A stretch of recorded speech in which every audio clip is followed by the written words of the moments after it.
Welcome to Glitch My Podcast. I am your host, Monica Vanderpool, and today we have an incredible story that's going to motivate and empower you. I want you to meet Candace Danielle, and yes, there is no E at the end of her name. Candace Danielle, she is a former corporate professional who's discovered the world of wholesale real estate and has made a life-changing success out of this. And now she's teaching other women how to achieve financial independence, which I'm a huge advocate of. Anyone who's read my book knows that financial independence is extremely important, especially for women. I'm a huge advocate for that. So, Candace, welcome. Thank you so much for joining us today. Thank you. I'm super excited to be here. Yeah, me too. I've been really looking forward to this. Candace and I, we have a lot in common. Both of us have grown up in a military environment, so we know what that's like. And which I feel like growing up in that military environment kind of led us to our original careers, yours being a corporate professional. And we've both learned how to, when life has given us lemons, we've learned how to make a lemonade stand and sell lemonade. Exactly. Right? Yeah. Absolutely. So can we just start from the beginning? Let's talk about your life before you discovered wholesale real estate. Absolutely. So for me, I grew up in a very structured household with two of my parents loving on each other, living together all my life. So all I know is just love. All I know is discipline, structure, and it's really made me kind of who I am today as a woman. And with my father being former military, and he just really kind of instilled, structure and discipline and just really focusing on, Candace, you can do anything you want to do. And I really felt like for me, I've always had that sense of confidence. I've always walked with my head up, knowing that if curveballs are thrown my way, that I can pivot, very quickly and I can adapt to change. And I think that's what made me very successful. I went on to college, and like many others, I went to school. I was taught to get a job, learn, and find a skill that interests you, and then just grow into that skill and do that for the rest of your life, and then just grow old and die. But there was like a little piece of fire in me that always wanted that entrepreneurship, like my dad. So he was the entrepreneur, and I grew up seeing that. But then it was, Candace, go into the military, or Candace, go to college, find a good job in corporate, and just kind of, grow into leadership within those roles, which I definitely took after his his guidance. But there was always something in me that knew that I wanted to start my own business, whatever that looked like for me. But here recently, getting into wholesale real estate, that's what sparked. And I knew that real estate and just learning about how assets, or putting your money towards assets and your energy towards assets to grow, is what I really wanted to do to build generational wealth for my family. Right. Oh, I love that you use that word, generational wealth. That's so important. Yes, it really is. And I wasn't really taught, generational wealth amongst a lot of things that were taught in my household. It was just, focus, be nice to people, respect people. Respect was huge in my household. It was yes, ma'am, no, ma'am kind of thing. Yes, sir, no, sir. But ultimately, I think that there was a cap on, okay, just grow into a 9 to 5 and just make the most money you can make while you're young, and then live off Social Security. And that's just something that never sat well with me, that I always disagreed with when it came to like my parents and I having like tough conversations about what I really ultimately wanted to do with my life. And I feel like, growing up with the military family, we got a lot of that from that, but also that generation.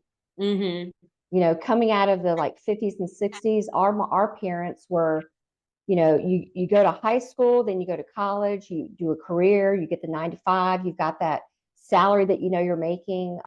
So, like, I know for myself, when I came, and I've told my story before, when I came to my dad specifically, and I said, Dad, I'm going to leave my corporate salary job where I knew what I was getting and my paychecks to this commission only career.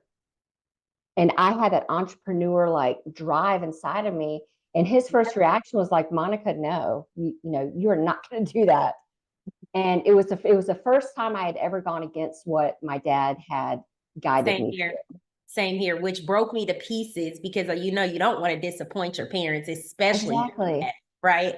I take Yeah. after my dad more than I take after my mom in a lot of business aspects. So I really, really look to him to, seek guidance on what I should do, what Right. decisions should make amongst, praying about it. But Right. yeah, definitely. I was super afraid to say, Dad, like I want to wholesale real estate because Right. it's not a sexy industry to be in. It's not a sexy job or something to do like a side hustle, but it makes lucrative money, Right. And, but of course, I'm smart about it and definitely want to make sure I make the right decisions based on my Yes. family now that I'm a mom. So, all right. So I want to kind of get into your story because like I said, we've taken the lemons that life has given us and we've learned how to turn it into a lemonade stand. So can we go back to, you were in corporate America and kind of explain to us what happened all of a sudden?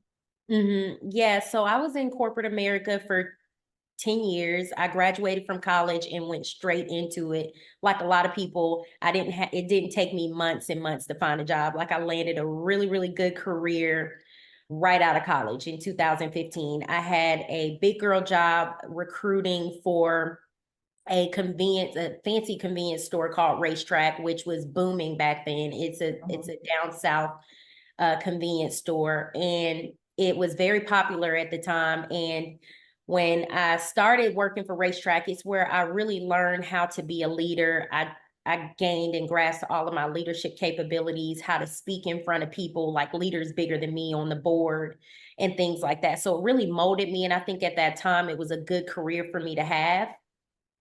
But I did that for about 4 years, and they actually had a new market that they were getting ready to launch. And they said, Hey, Candace, we want to handpick you to launch that new market. So we're going to move you and pick up your life and transition you to Nashville, Tennessee from Georgia. Atlanta, Georgia is a big city that I'm super used to. Right. And I was like, okay, I don't have any obligations right now. So why not? So I moved to Nashville, Tennessee and started a brand new market. And it was going well for the first 2 years. But then I started to feel isolated. I started to feel neglected, like nobody came to visit me or wanted to talk about how the Nashville market was going because Atlanta is the headquartered market that, majority of their stores are there. So then I started to feel like I wasn't important and not supported. So I started looking for just other, means and opportunities, vehicles to probably do exactly what I wanted to do, even Mhm. though, like I said, there wasn't really a time where I was super happy at what I was doing. I just knew I was good at it. Mhm. So I transitioned to a company called Icy.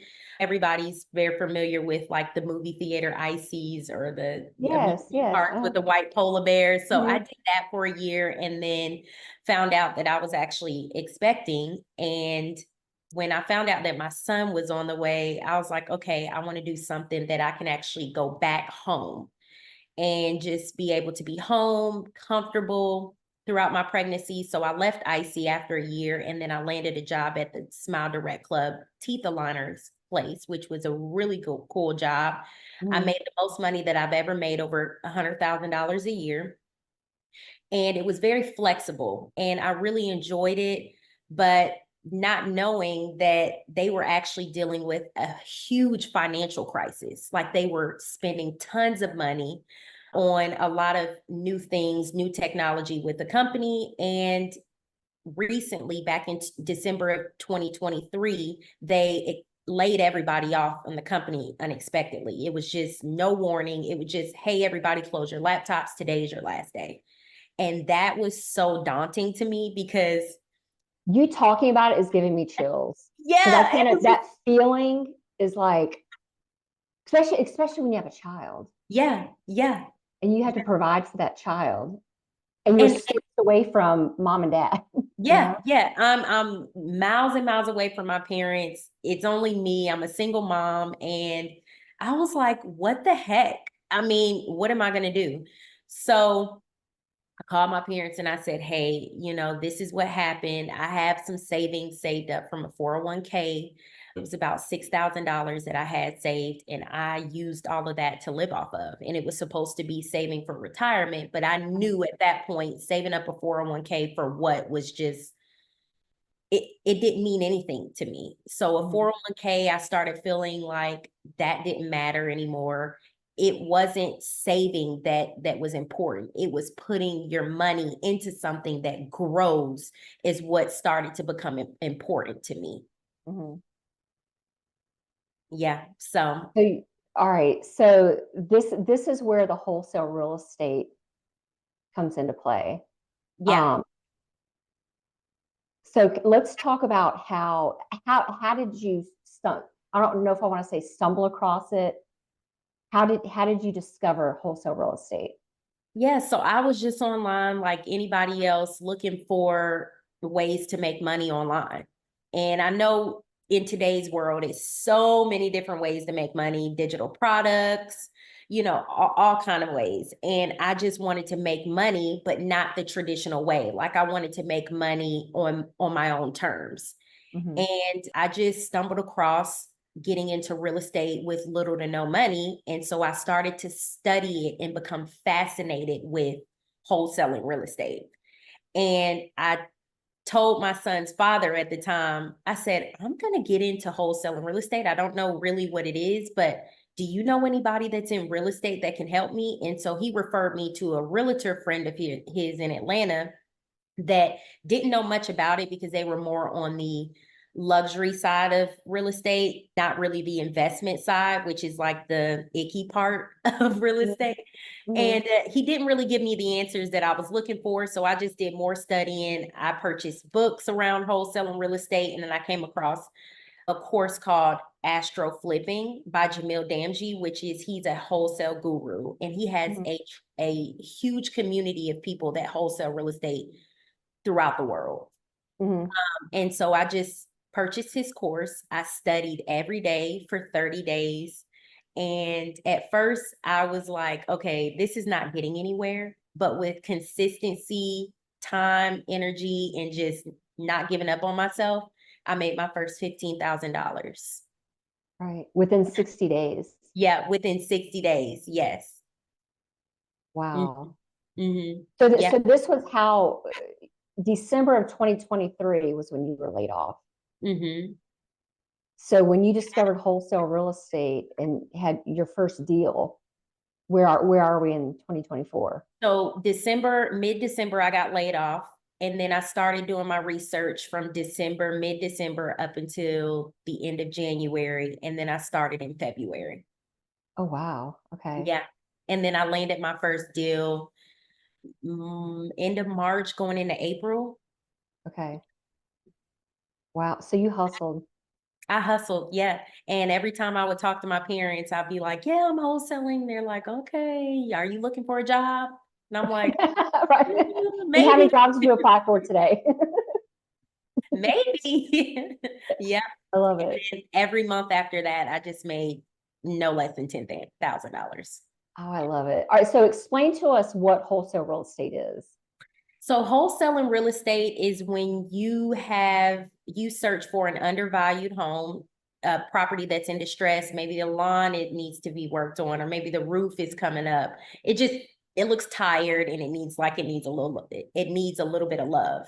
Mm-hmm. And so you just get that property under contract with either the agent or the seller directly. And then once you get that property under contract, you then assign that contract to an investor or a buyer who actually has the cash to take on that property. for a fee. Okay. And so you act as the middleman, or in our case, the middlewoman in Right. that transaction without owning the rights to the property at all. Okay. So how did you, oh, I love this. And like you said, there's no investment on your part. No, You're just, it's minimal risk to you. right. And you don't have to be licensed to do this. You don't have to have a license, a degree, experience. No. A lot of real estate agents are actually starting to tap into wholesaling real estate because they see how lucrative it is, because a wholesaler can make more than an average real estate agent. Right. Okay. And then this is another thing that I love about you is that you started this and not just to make money for yourself, but now you're wanting to help others. Mm-hmm.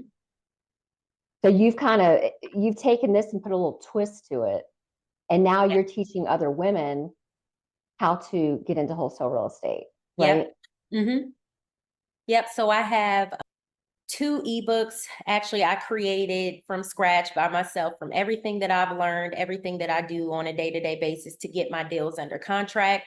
I am now selling those on my Instagram page.